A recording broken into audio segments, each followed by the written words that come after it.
ley de secuestro. De las 142 personas detenidas, la Procuraduría General de la República entonces procesó a 70 personas por el delito de secuestro a los normalistas. Sin embargo, a lo largo de estos años, el proceso judicial que han seguido estos detenidos, que se había basado en 107 pruebas recabadas por distintas averiguaciones previas, el día de hoy solamente subsisten como pruebas 44 de las 107. Y eso vale la pena destacar que son fundamentalmente detenciones que han ido excluyendo de las pruebas las detenciones de falsa flagrancia. Se ha desestimado la comisión en 22 detenciones ilegales por forma irregular, en 29 casos de tortura y distintos casos de dilación indebida en la puesta a disposición. ¿Qué ha significado esto? Que a la fecha han sido liberados 53 presuntos delincuentes de los 142 detenidos, y ahora con el precedente de la libertad ya absolutoria de Gilardo López Astudillo, existen los elementos para que la autoridad judicial pueda liberar a otros 50 detenidos en este proceso. ¿Qué implica esto o qué evidencia esto? Particularmente una indebida integración en la investigación por parte de las autoridades ministeriales basadas en irregularidades y graves violaciones a la ley. Hay que decirlo con toda claridad, la mal llamada verdad histórica se construyó con base en la simulación, en la fabricación de pruebas, en la tortura, en beneficio de los perpetradores y en contra del derecho de las víctimas. Habiendo elementos claros y suficientes para afincar y deslindar responsabilidades por los delitos cometidos, la actuación indebida de la autoridad judicial ha generado condiciones para que con una muy laxa interpretación de la ley se puedan retirar los cargos que se le imputaron a los detenidos. Y también esto implica una revisión profunda de los criterios judiciales que tienen que aplicarse. Y aquí debe tomarse en consideración que la aplicación de la justicia no puede reducirse solamente a la interpretación de la ley. Se trata de impartir justicia, no de interpretar la ley, y debe prevalecer siempre el interés superior del derecho de las víctimas por encima del derecho de los victimarios. Yo creo que son de los temas fundamentales que tenemos que definir, y podemos hacer el día de hoy un exhorto a la Fiscalía General de la República para que reencauce la investigación, subsane las omisiones y permita una investigación diligente para poder deslindar las responsabilidades que se cometieron por parte de autoridades o civiles en esta desaparición.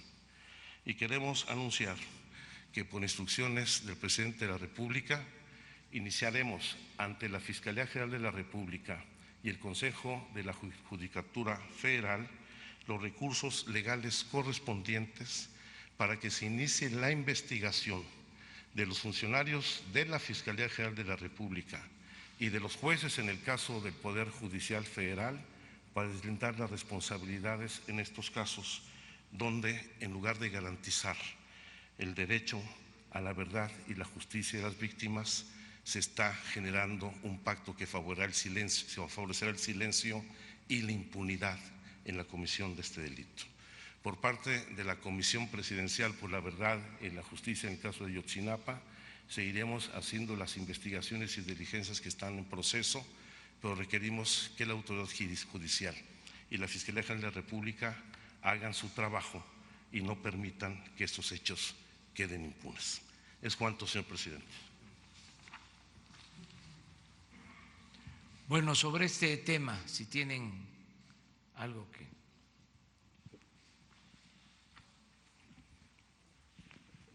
Buenos días a todos. Alberto Morales, del periódico El Universal.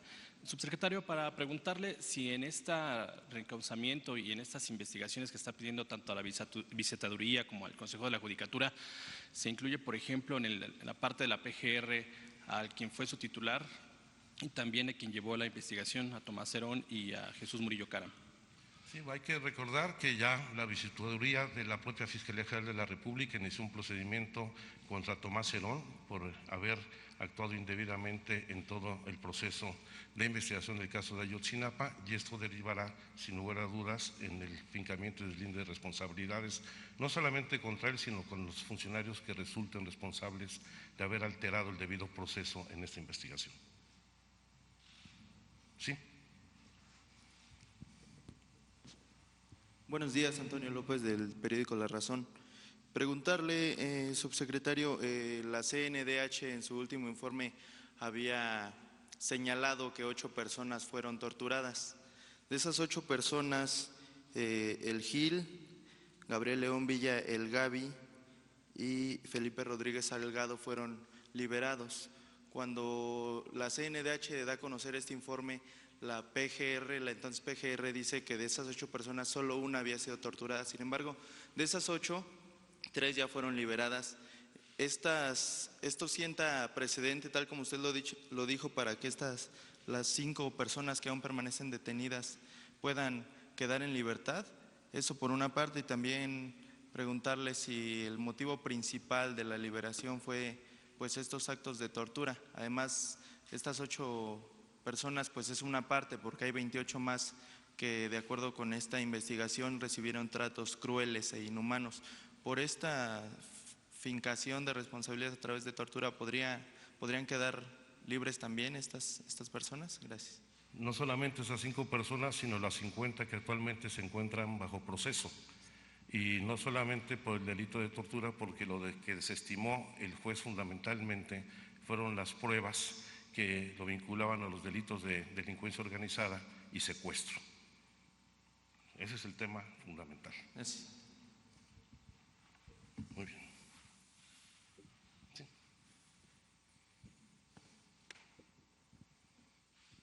Gracias. Para consultar directamente si el fincamiento de responsabilidades va a alcanzar a Jesús Murillo Caram, por un lado, y por otro, si el riesgo de liberación de más involucrados en el caso Ayotzinapa incluye al exalcalde de Iguala, Abarca.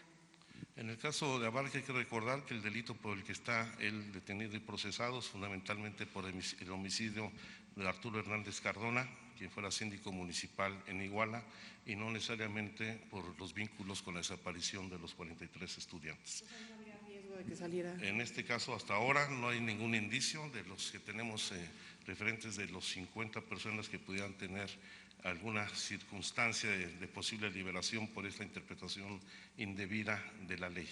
Y en el otro caso, por supuesto, que en el momento que se acrediten no solamente las violaciones al debido proceso, sino la fabricación o sembrado de pruebas en la formulación de la verdad histórica, va a alcanzar a todos los responsables de este dictamen que emitió la Procuraduría.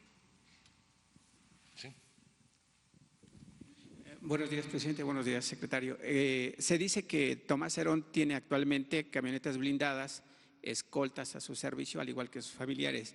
Usted acaba de decir que también se podría tener ahí un alcance de la justicia. ¿Esto es cierto? Y si se le van a quitar esos servicios que obviamente pues, estamos pagando los mexicanos. La información que tenemos es que se le ha brindado un amparo para que se le mantenga esa protección que deriva de una disposición reglamentaria para los servidores que ocuparon cargos de riesgo en la Procuraduría General de la República. El fiscal ordenó el retiro de esos servicios de escolta y de protección, sin embargo, un juez lo ha amparado para que se mantenga. Sí, por favor. Gracias, buenos días. Preguntarle, subsecretario, hasta este momento, ¿qué tanto se parece a la verdad histórica que sostuvo Murillo Caram a lo que ustedes han indagado respecto de lo que pasó con los muchachos? ¿Dónde están? Hay revelaciones importantes, entiendo que son investigaciones que pertenecen también a la Fiscalía, pero ¿hay hallazgos importantes que se alejan de esa verdad histórica? Aunque no me dé el detalle. No hay ninguna identidad con la llamada verdad histórica. Los puntos de partida y de líneas de investigación son diametralmente distintos y la verdad histórica choca con la propia realidad. La realidad que estamos viviendo con esta impunidad que se está brindando a los victimarios. Se decía mucho en el pasado que habían participado elementos militares en la desaparición de los muchachos. ¿Esto se cae por sí solo? Los elementos de las Fuerzas Armadas, desde el general secretario hasta los mandos en Iguala, han brindado toda la información que se les ha requerido al respecto. No solamente hemos tenido ya reuniones directas con el general secretario y el Estado Mayor de la Defensa Nacional, se ha visitado las instalaciones del 27 Batallón de Infantería de Iguala y se ha dado respuesta a todos los requerimientos de información que la Comisión ha planteado a las Fuerzas Armadas. Gracias.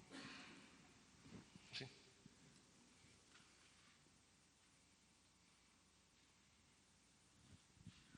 Hola, yo quería preguntar un poco en relación también al informe que se dio sobre las fosas. Si se entiende el hecho de que Ayotzinapa es un hecho emblemático, porque los otros 40,000 desaparecidos no son desaparecidos que tenían una situación social que no les permitía tener una voz. Ahora los colectivos tratan de darles una voz, pero el crimen organizado llegaba a los pueblos, imponía su ley a sangre y fuego, resolvía las cosas matando a la gente o llevándosela para que trabajara para ellos, y la gente no tenía ninguna defensa. En cambio, la situación en Ayotzinapa, que pudo derivar en lo mismo, cambió porque se volvió un hecho político. Y los desaparecidos de Ayotzinapa son desaparecidos políticos, no solo sociales. Entonces, el hecho de Ayotzinapa es emblemático. Si en este hecho no se hace justicia, si en este hecho no se logra separar el poder del Estado del poder del crimen organizado, por así decirlo, en el ámbito judicial, ¿qué esperanza tienen los demás desaparecidos? Nosotros no vamos a cejar en nuestro esfuerzo y nuestra responsabilidad por esclarecer los hechos de Ayotzinapa, como también mantendremos todo el apoyo a las víctimas de desaparición forzada en el país, independientemente de la investigación del caso de Ayotzinapa. Gracias. Y una pregunta más, no está directamente relacionada con el caso, pero si se está trabajando ya en el proceso de la ley de amnistía o se piensa seguir con el proceso de liberación, digamos, revisando caso por caso. Se está trabajando en el proyecto de ley de amnistía. Gracias. La última. El informe del Alto Comisionado de Naciones Unidas habla de una doble injusticia en México y cuestiona los avances en las investigaciones, y por su parte el diario alemán Frankfurter Allgemeine Zeitung dice que en México prevalece el orden establecido por Francisco Sagún Baca. ¿Qué respondería ante ello, señor subsecretario? Pues prevalece fundamentalmente en el ámbito de la impartición de justicia, y ese es un hecho evidente. Aquí lo que estamos debatiendo hoy, si bien es el respeto pleno a los derechos humanos, es la prevalencia del interés superior de las víctimas de violaciones graves a derechos humanos por encima de los derechos de los victimarios. Y eso tiene que entenderlo el Poder Judicial, porque lo que tiene que hacer es impartir justicia, no malinterpretar discrecionalmente la ley.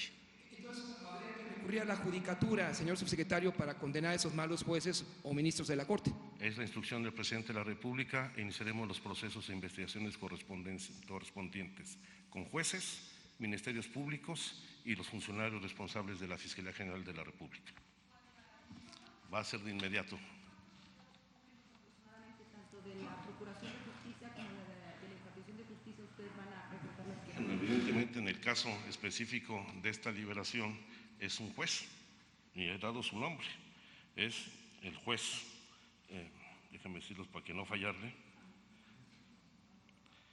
Samuel Ventura Ramos, juez primero de distrito en procesos penales federales en Tamaulipas, que tendrá seguramente una gran interpretación de la ley, pero no va a poder explicar este acto de injusticia con las víctimas. Seguirá toda la investigación con todo el aparato de la PGR. Secretario, de estas 53 personas que permanecen detenidas, dice que 50 podrían quedar en libertad. ¿Cuáles son las 3 personas de las que ustedes tienen seguridad que seguirán? No, pues ahí está la lista, la hemos anexado. Toda la información aquí es pública y, por supuesto, está en la presentación y al acceso de todo el público. Tenemos la relación puntual. Muchas gracias, señor presidente. Muy bien, ahora sí, en lo general.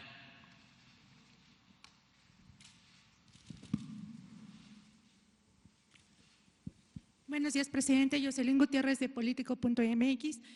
Para preguntarle, ayer Jorge Winkler fue removido como fiscal de Veracruz. Él responsabilizó a usted y al gobierno de Cuitláhuac García de lo que le pudiera pasar. Queremos preguntarle, ¿qué le responde? ¿Esto tiene que ver con el quién es quién en la justicia? Y si me permite realizarle 2 preguntas más, por favor. Miren, nosotros somos respetuosos de las autonomías, de las independencias de otros poderes, en este caso de las fiscalías estatales.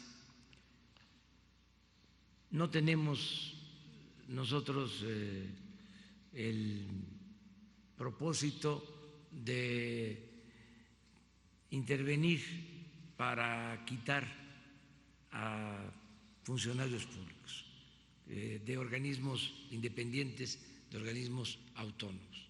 Lo que consideramos es de que se cometieron errores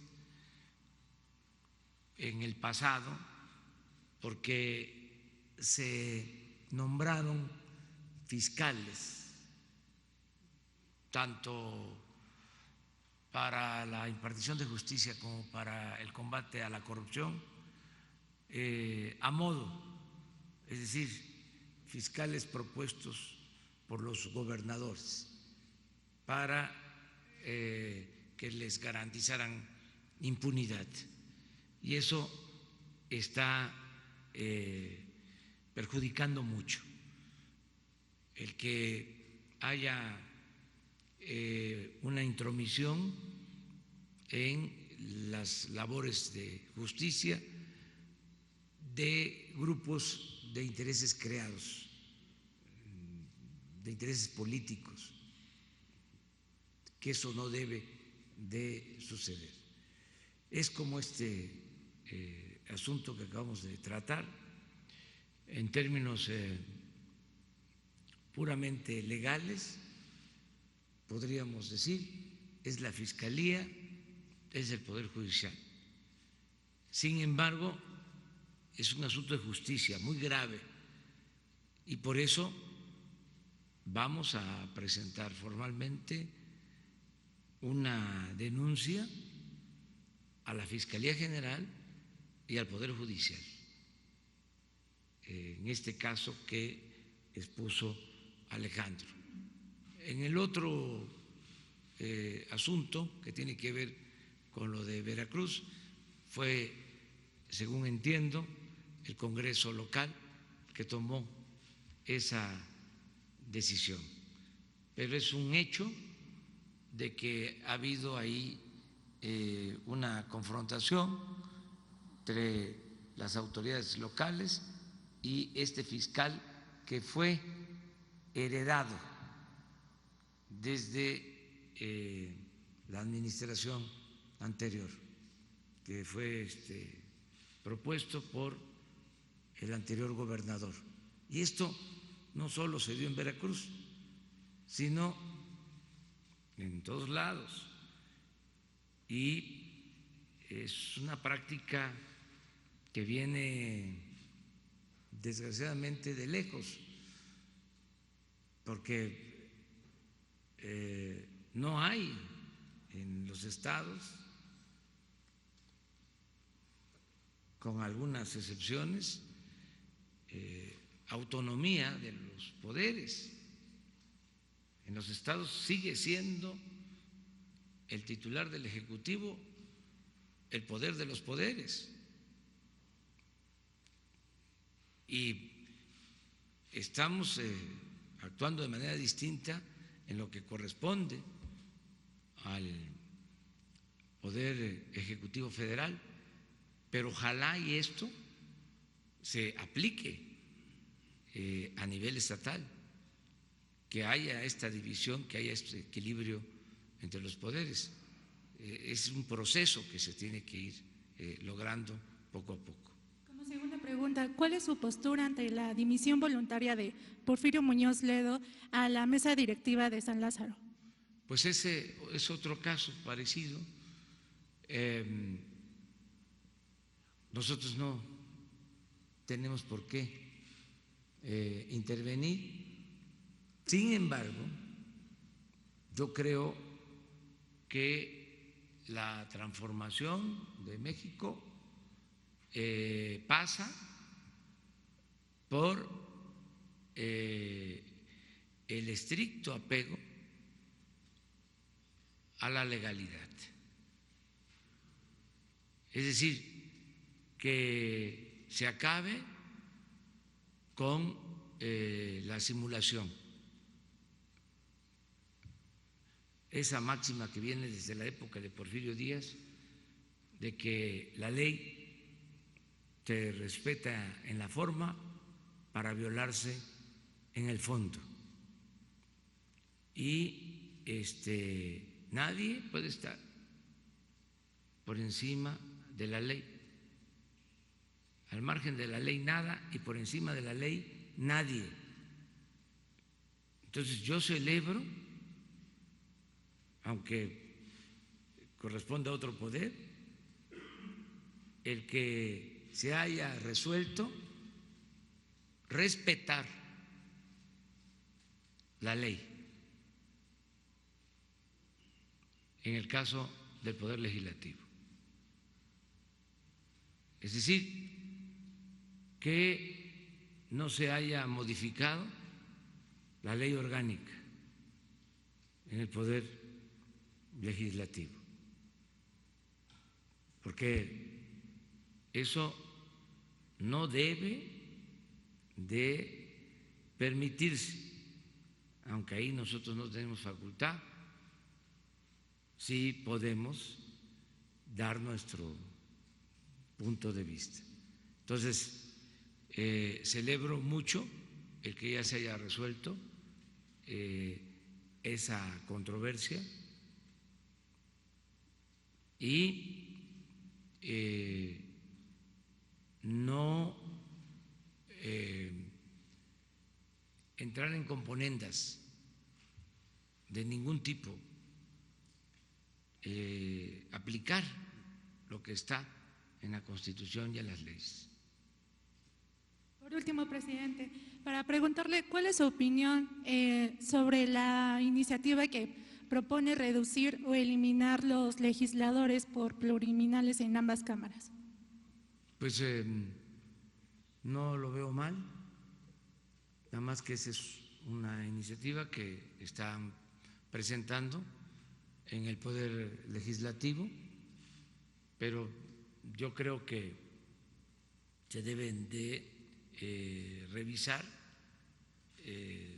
todos los excesos que existen en el país. Se debe de revisar en su momento el papel de los órganos electorales, que cuesta mucho mantenerlos. El Instituto Electoral en México es de los más costosos del mundo. Lo mismo en el caso de los poderes. Se tiene que aplicar una política de austeridad republicana de Estado y reducir los gastos, manteniendo principios y llevando a la práctica la democracia. Porque antes que no había democracia, se usaba mucho la simulación, los aparatos, ¿sí? Pero era para cooptar, para tener maiciados a todos. Ahora ya no hay ese propósito de cooptación. Entonces, ¿para qué organismos tan grandes, onerosos? ¿Para qué tantos organismos si lo que se busca es que haya justicia y que haya democracia, son los valores fundamentales, no se requiere de tanto aparato. Entonces, yo no veo mal el que se lleven a cabo estas reformas. Buenos días, presidente. Alberto Rodríguez, de SDP Noticias. Pero no fue precisamente la inclusión de estos plurinominales que abrió, no fue parte del proceso que abrió a esta nueva democracia. Es decir, antes podía ganar por un voto el PRI y se tenía un diputado y no había una representación para el 49% que había votado por una opción contraria. Los plurinominales sirven bastante para equilibrar las cámaras y, bueno, quitarlos en un momento en el que un partido se llevó 53% de la votación, ¿no sería un poco peligroso incluso? ¿O no es un momento muy fácil para el partido en el poder hacer esta propuesta? Eso por un lado. Y por otro, también le quiero preguntar sobre el Consejo de la Comunicación, que arrancó una campaña contra la corrupción. No sé si tenga una opinión personal sobre el hecho de que el empresariado es precisamente una de las áreas más corruptas que hay en este país, y pues no sé si le parezca un poco hipócrita que estén haciendo esta campaña contra la corrupción cuando en el pasado ellos fueron los grandes corruptores de las instituciones. Bueno, yo pienso que hay formas de que todo el mundo esté representado. Es una cuestión de cantidad. Si son 300 de mayoría,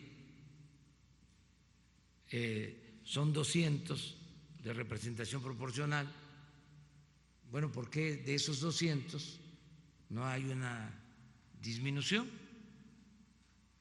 y que se mantenga la representatividad y que incluso que las minorías estén representadas, como en toda democracia? El asunto es el número. Eso se puede resolver sin dejar la representatividad a un lado de las minorías, que todos tengan representación, pero reducir el número de legisladores, eso se podría. Acerca de lo del Consejo de la Comunicación, yo veo con buenos ojos que se haya iniciado esta campaña para fomentar la honestidad. Yo creo que están cambiando los tiempos, todo el mundo está internalizando que hace falta desterrar la corrupción en el país, que nos hizo mucho daño la corrupción. En el periodo neoliberal, ahí están los datos de Transparencia Internacional, pasamos como de el lugar 40 al 134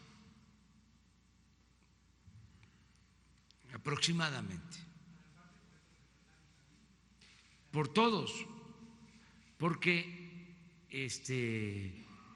no se consideraba como problema. Había una especie de regodeo con actos de corrupción. Entonces llegó a un extremo en que ya era imposible sostener un sistema totalmente echado a perder por la corrupción. Entonces, esto ha servido a que mucha gente tome conciencia de que tenemos que poner por delante la honestidad, y por eso celebro mucho esa campaña, porque no era un valor, no era un tema cuando se hablaba de las reformas estructurales o en la agenda de los problemas nacionales no estaba el tema de la corrupción, ni en el discurso. Hagan un ejercicio de los informes de 30 años a la fecha y busquen cuántas menciones a la corrupción. O sea, cuántas veces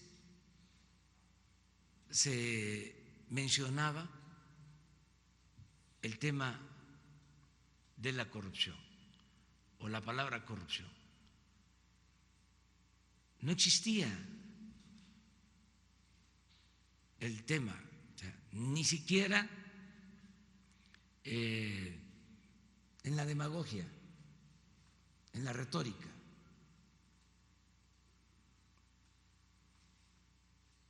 Entonces, ahora ya hay una conciencia del daño que causó la corrupción al país.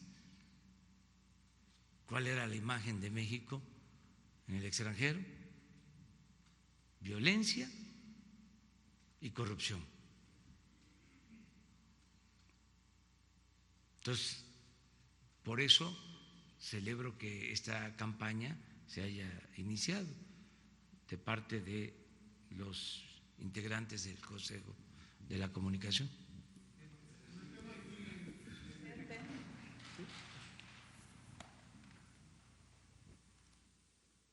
Gracias. Buenos días, señor presidente, subsecretario.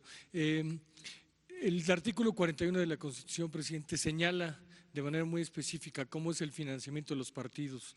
Tiene que ver con el número de integrantes en el padrón, se multiplica por la suma, estas unidades de medida actualizadas, y después se divide en la votación y así se asigna. El INE también, por otra parte, tiene un gasto enorme en la credencialización de los ciudadanos porque es el documento principal de identificación. También en el punto que mencionaba el INE, dice que no ha recibido de ningún partido político una solicitud de devolución de recursos. Hasta agosto dice que ningún partido, incluido Morena, ha pedido regresar los recursos, de tal suerte que si ya pasó 8 meses del año, ya no pueden regresar la mitad, ¿no? Ya lo habrán erogado. En este punto y en el de los diputados plurinominales, usted, su gobierno, ya que expresó una postura, ¿estaría enviando una iniciativa de reforma para generar una austeridad, cambiar ese artículo 41 y el de los plurinominales, presidente? Sí, vamos a esperar a ver cómo evoluciona lo que ya se presentó de iniciativa. Hay la posibilidad de disminuir el presupuesto para los organismos electorales y los partidos ahora que se va a aprobar el presupuesto. Esa es una facultad exclusiva de la Cámara de Diputados. Pero tiene que cumplir el 41 con esta fórmula que le… Sí, no tiene pero hay forma de no cumplirlo. De hacer un ajuste en el presupuesto. Desde luego, eso no corresponde al Ejecutivo. A nosotros nos entregan sus propuestas y nosotros lo que hacemos es que remitimos esta propuesta a el Poder Legislativo, en este caso a la Cámara de Diputados, en lo que tiene que ver con el presupuesto. Es la facultad exclusiva de la Cámara de Diputados. Entonces, ahí hay una manera. Y lo otro, pues es una reforma, como lo planteas, que entiendo ya hay iniciativas en ese sentido. Vamos a ver cómo evolucionan esas iniciativas. Nosotros sí estamos dispuestos a que se reduzca el gasto en los procesos electorales. Estamos dispuestos y ya estamos actuando en quitar el fuero. O sea, estamos pidiendo que resuelva el Congreso pronto, quitar el fuero, quitar las trabas para la consulta ciudadana. Estamos pidiendo también que se resuelva sobre la revocación del mandato. Esas tres están pendientes en el Congreso y otras. Entonces, por eso no hemos insistido en nuevas iniciativas, porque lo que queremos es sacar lo que está ahí detenido. Nos urge que salga lo de la eliminación del fuero, que se permita la revocación del mandato y que se quiten las trabas para llevar a cabo las consultas, llevar a la práctica la democracia participativa. Pero no descartamos el que también se propongan reformas en este sentido. O sea, porque para que haya democracia no hace falta todo ese andamiaje que han creado. Todo eso fue simulación.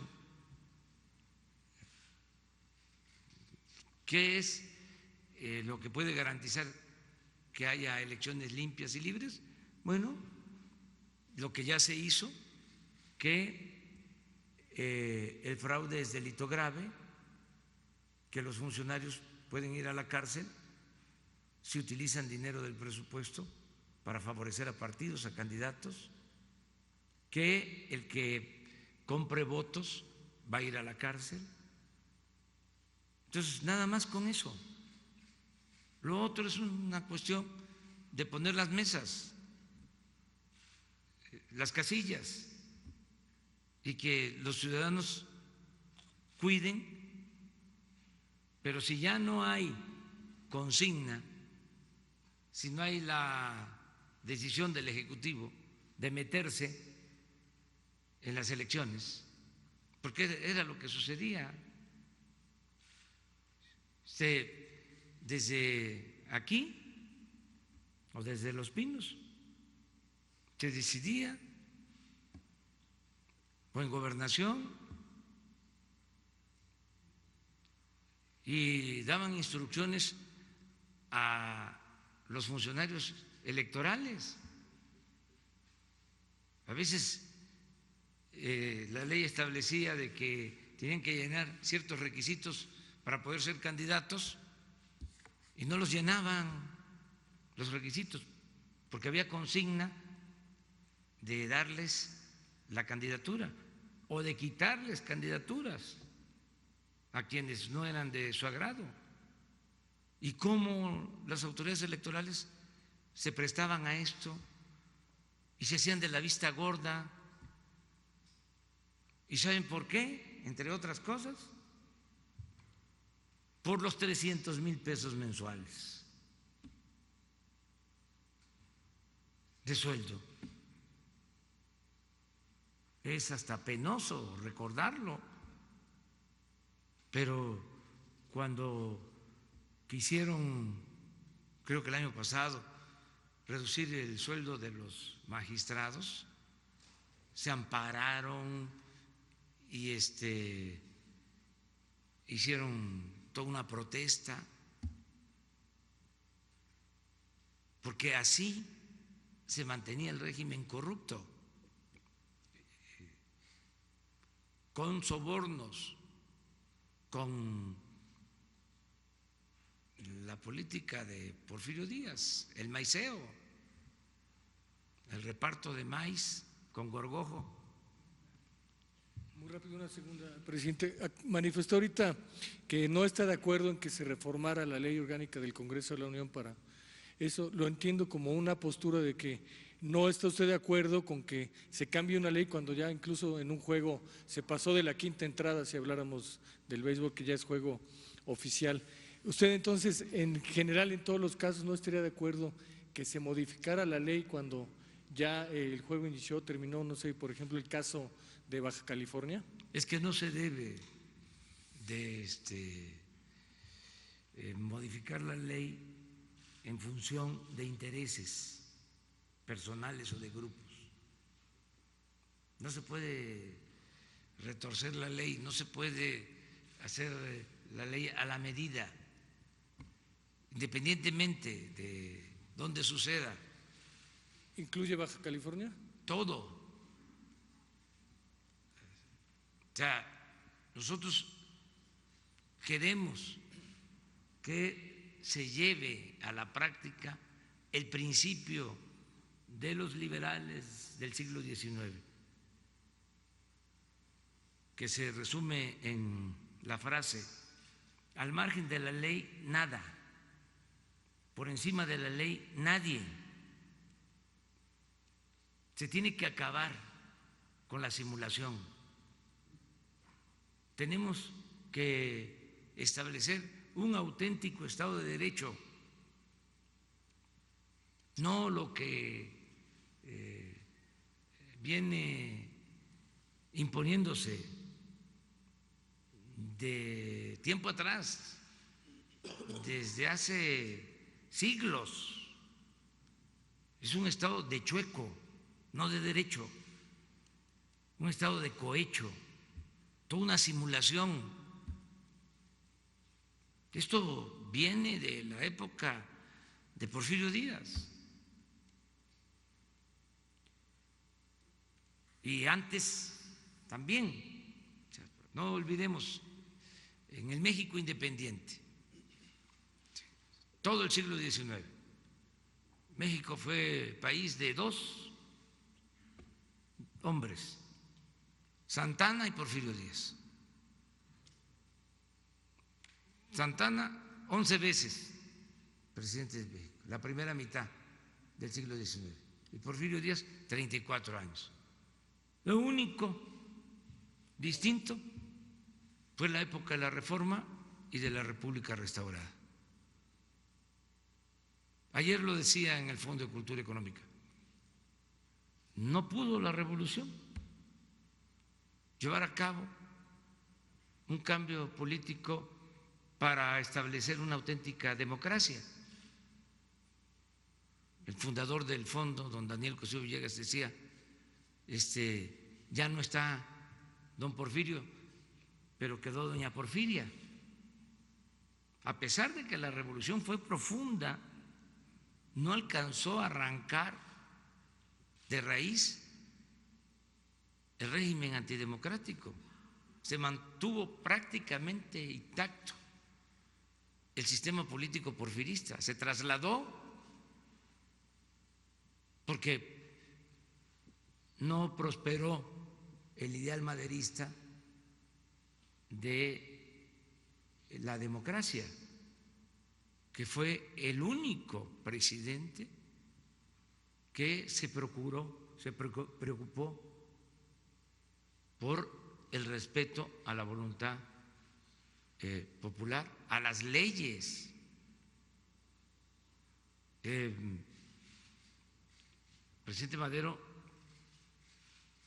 le mandaba a decir a los gobernadores que respetaran a los jueces, o le mandaban a pedir los gobernadores, como era en la época de Porfirio Díaz, de que les ayudara a quitar a un juez que les estorbaba, y la respuesta de Madero era no, porque nosotros tenemos que ser respetuosos de la autonomía, de la independencia del Poder Judicial. Pero eso fue como un destello, ¿no?, en un cielo oscuro, algo luminoso en medio de la oscuridad, y asesinan a Madero y se termina con el afán democrático y se establece el régimen antidemocrático y la simulación. El maestro de la simulación política es Porfirio Díaz, porque no se dejaban de hacer elecciones. Siempre el respeto a la legalidad, nada más que al mismo tiempo se violaba la esencia, el espíritu de las leyes, y eso se mantuvo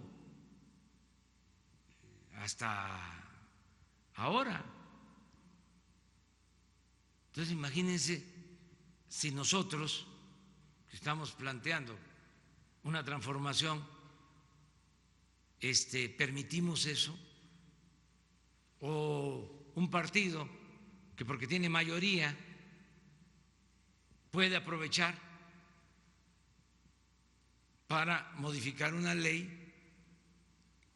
en beneficio personal, en beneficio de grupo, en beneficio de una facción.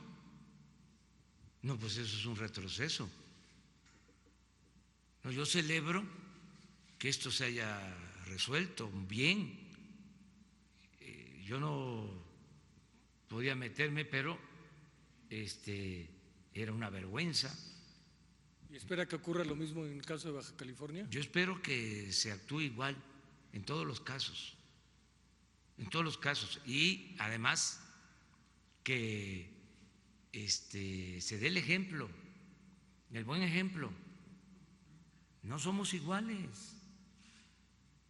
Es que eso es lo que quisieran los conservadores, porque eso es lo que ellos han hecho todo el tiempo.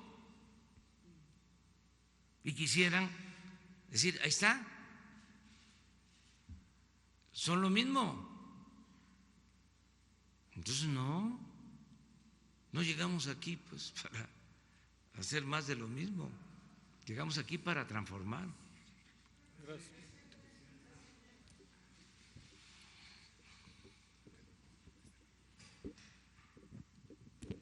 Le voy a hacer, buenos días, presidente. Dos preguntas. Usted ha dicho que ya no se va a meter con el tema del sindicalismo porque debe de respetar las instituciones, autonomía e independencia. Sin embargo, hoy el sistema de transporte colectivo Metro cumple 50 años de su existencia, 4 de septiembre. Afuera de Palacio Nacional, hoy en la mañana, llegaron varios trabajadores del sistema de transporte a presentar datos que a mí me parecieron interesantes, que ahora se los voy a exponer. El sindicato está presidido por el señor Fernando Espino Arévalo, que entre el sistema de transporte colectivo Metro tiene incrustadas 119 familias en diferentes puestos de áreas de mando. Y además tienen permisos sindicales. Esos permisos sindicales y puestos le cuestan al erario y a los mexicanos, a la Ciudad de México principalmente, 45 millones de pesos anuales. Tienen permisos sindicales, ya lo dije, y hay 15,000 trabajadores de base, 5,000 de ellos afiliados a este líder sindical. El sueldo que predomina entre los trabajadores es de 450 pesos a 1,500 pesos diarios. Su directora general es la doctora Florencia Serranía, que recientemente se compró una casa de 45 millones de pesos en la delegación Coyoacán, y eso se puede ver en su declaración de 3 de 3 y que dice que no ha pagado. ¿Cómo combatir esta corrupción, presidente? O si Claudia Sheinbaum, usted que la apoya mucho, pues no ha actuado, y ya son 50 años que el sistema de transporte colectivo ha servido como una vía de transporte barata, buena, bonita y barata para los citadinos y además otros ciudadanos que vienen de estados circunvecinos a la Ciudad de México. ¿Qué dice de esto, presidente? Pues que está bien lo que llevan a cabo, la protesta, el que haya democracia sindical, lo que hagan los trabajadores, que le pidan a la autoridad de que se garanticen los procesos democráticos al interior de los sindicatos para que sean los trabajadores los que decidan, que se acabe el charrismo sindical. Pero para eso, pues tienen que ser los mismos trabajadores. Y la autoridad también. Y la autoridad no proteger a líderes charros, no proteger a caciques. Esa es la función de la autoridad y respetar la voluntad de los trabajadores. ¿Haría un llamado para ese...? Es que eso es lo que está vigente. Depende de los trabajadores. Los caciques duran hasta que el pueblo quiere. Ya más no puedo yo hacer, pues, porque yo no puedo estar encabezando movimientos sociales, o movimientos obreros, o movimientos campesinos. Ya no me corresponde. Es garantizar que haya libertades y que si hay injusticias, si hay autoritarismo, si no hay democracia, se luche para avanzar y que exista la justicia, en este caso laboral. Tienen los trabajadores y todos los ciudadanos que hacerlo. Ayer, por ejemplo, regresando al tema del Consejo de la Comunicación, independientemente de la campaña, me informaron que van a tener teléfonos, va a haber manera de que la gente, los ciudadanos, puedan denunciar a funcionarios que estén extorsionando o a particulares que extorsionen. O sea, esto es importante. O sea, todos tenemos que ayudar a ir limpiando poco a poco la vida pública. Y una segunda pregunta, presidente. En México manejamos varios dichos, entre ellos, hijo de tigre pintito y de tal palo tal astilla. A continuación le voy a decir el por qué y si aplica y si en el gobierno que usted encabeza prende las alertas. En 1973, George Walter Landau era embajador de Estados Unidos en Chile. Henry Kissinger era secretario de Estado de la Unión Americana y Richard Helms era director general de la CIA. Recientemente ha llegado el embajador Christopher Landau, a México. Eso no aplica en ese sentido, presidente, cuando pues, el padre del embajador norteamericano que actualmente está en México, pues encabezó una revuelta para hacer un golpe de Estado en Chile y derrocar a Salvador Allende y después, pues obviamente Augusto Pinochet dejó una ola de muerte y expulsados de ese país. Mire, es una decisión soberana del gobierno de Estados Unidos. Ellos deciden quién los representa, como también nosotros decidimos soberanamente quién nos representa en Washington. Acerca del comportamiento de los padres y de cómo son los hijos, si pueden ser iguales, eso es muy relativo y tenemos que tener una amplitud de criterio. Hay padres conservadores e hijos liberales y hay padres liberales con hijos conservadores.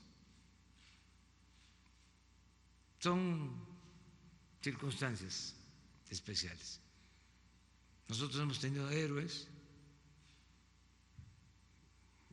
como Morelos,